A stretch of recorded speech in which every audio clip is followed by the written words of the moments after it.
More than 1,000 persons displaced by yesterday's fire outbreak in a slum community near Jamestown here in Accra are still without relief items 24 hours after their homes were destroyed. The victims, mostly fisher folks and their dependents, lost their entire belongings, including their earnings from their fishing activities, clothes, and even food. They are expected to pass a second night without shelter.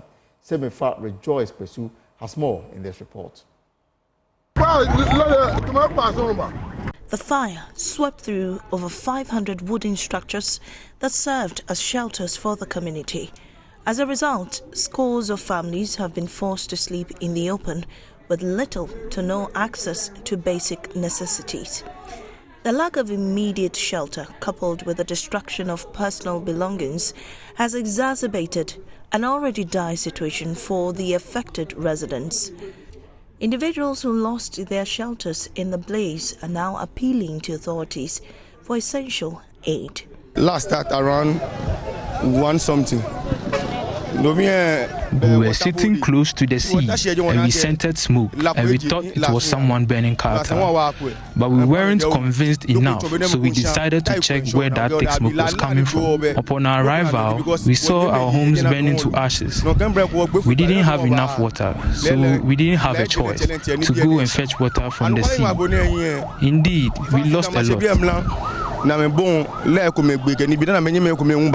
Ashui Abwa Fandan and Tersumbi and a fee a biniska, a binity 30 million, between 70 million, between the 6 million.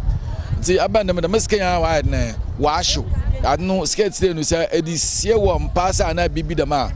I before Boa, what about funny what I name, what I call into your 2 to men a dash at it. The Kade offend.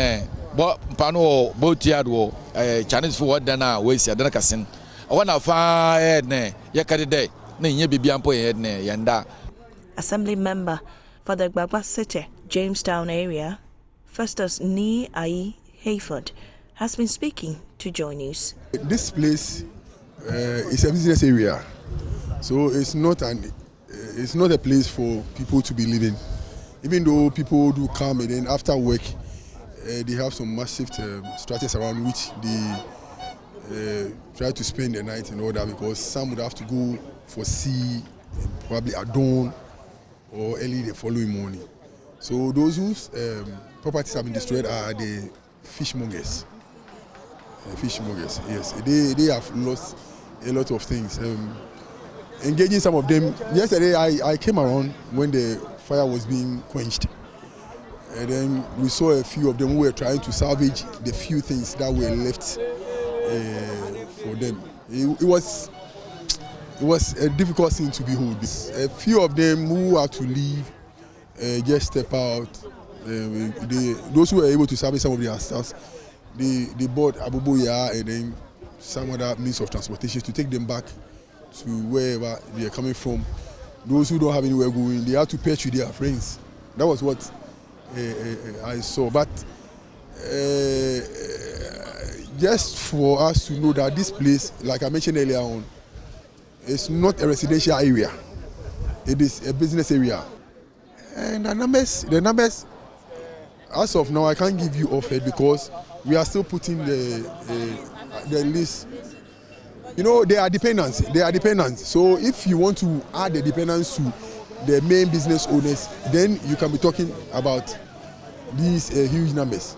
Deputy Director of the Accra Sub-Metro of NADMO says efforts are underway to assess the full extent of damage and identify ways to support those who have lost their homes. We are here to take their data so that we will know the number of people who are affected. Mayor and a team were here to grant interview.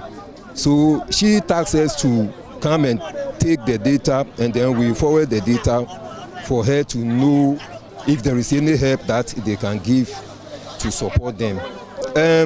We are taking down their names. Actually, we don't know those who are affected. So we have asked their leaders to take down their names, their items that are destroyed by the fire, and then we quantify it in the monetary term And then we also do our assessment, we do the reconciliation, we write a memo to it and we forward it to the mayor. So they will also take it from there and see what they can do. Information or any the incident that happens, we will do by getting the data and then we give it to the appropriate authorities and they will be working on it. So I can't say anything that we have the resourceful things to help or not for now. In the meantime, affected residents remain in a state of uncertainty, grappling with the immediate aftermath of the fire and a daunting task of rebuilding their lives.